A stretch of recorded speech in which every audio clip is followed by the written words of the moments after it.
নিজের ছেলে কিংবা মেয়ে বড় হওয়ার পর তাকে দেখে শুনে বিয়ে দেওয়ার স্বপ্ন থাকে সব মা বাবারই। একই রকম স্বপ্ন ছিল অ্যান্ডি বার্নার্ডেরও। নিজের ১৬ মাস বয়সী মেয়ে পপি মাই বড় হওয়ার পর তাকে দেখে শুনে বিয়ে দেওয়ার স্বপ্ন ছিল তার। তবে এর মধ্যে ঘটে বসল মর্মান্তিক এক দুর্ঘটনা। চিকিৎসক জানালেন তার মেয়ে ব্রেন টিউমারে আক্রান্ত, বেঁচে থাকবে আর মাত্র ২ দিন। মেয়েকে বিয়ে দেওয়ার প্রতিশ্রুতি পূরণ করতে চাইলেন বার্নার্ড, কিন্তু কে বিয়ে করবে এই মেয়েকে? শেষ পর্যন্ত সিদ্ধান্ত নিলেন নিজেই বিয়ে করে মেয়েকে দেওয়া প্রতিশ্রুতি রক্ষা করবেন তিনি। সহকর্মীরা তড়িঘড়ি করে বিয়ের ব্যবস্থা করলেন। নিরানন্দ একটি বিয়ে সম্পূর্ণ হল বার্নার্ড আর পপির। পপিকে কোণে সাজিয়ে দিলেন মা শাম্মী বার্নার্ড, বড় ভাই রায়াল এবং জেসন। বার্নার্ড বলেন, পপির জন্মের পর থেকেই আমি তাকে বলতাম একদিন অনেক জাঁকজমক করে বিয়ে দেব তার, কিন্তু এমনটা ঘটবে কখনো ভাবিনি।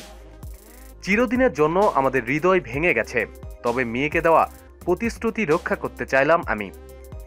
এটা আমার জন্য কোনো বিয়ে নয়, কিন্তু ও একটি বিয়ের দিন পেল। ১৪ ফেব্রুয়ারি হঠাৎ করে অসুস্থ হয়ে পড়েন পপি। তার মা তাকে চিকিৎসকের কাছে নিয়ে গেলে তারা জানায় মস্তিষ্কে টিউমার হয়েছে পপির। খাবার দাবার সব বন্ধ হয়ে যায় তার। শাম্মী জানান এক পর্যায়ে পপির ক্যালসিয়ামের মাত্রা বেড়ে যায়।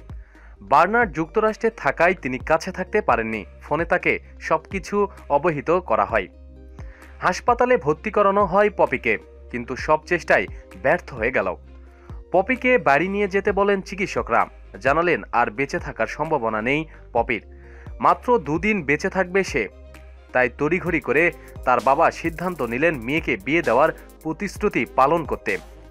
বিয়ের দিন অনেক কষ্টে জাগিয়ে রাখা হয় পপিকে।